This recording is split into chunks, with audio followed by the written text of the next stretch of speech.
Сьогодні ми почули з Москви чергові сигнали. დღეს მოსკოვიდან კვლავ მოვისმინეთ ის, რომ ისინი ემზადებიან მომავალი წელი ომის წლად აქციონ და ეს მინიშნება მხოლოდ ჩვენთვის არ არის.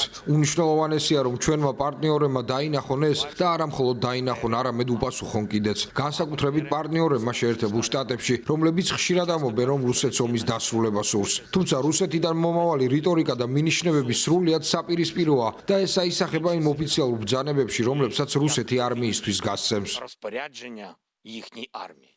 Треба цей настрій საჭიროა გავიაზროთ რუსული მენტალიტეტი და მივიღოთ შესაბამისი ზომები. ამ მიდგომით ისინი ძირს უთხრიან დიპლომატიას. ისინი ცდილობენ სხვადასხვა დიპლომატიური ენის გამოყენებითა და დოკუმენტებში კონკრეტულ პუნქტებზე ზეწოლით შენიღბონ უკრაინისა და უკრაინელების განადგურებისა და მიწების მითვისების ლეგიტიმაციის სურვილი.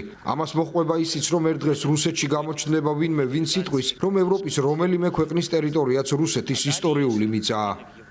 які хтось там в Росії може колись назвати своїм.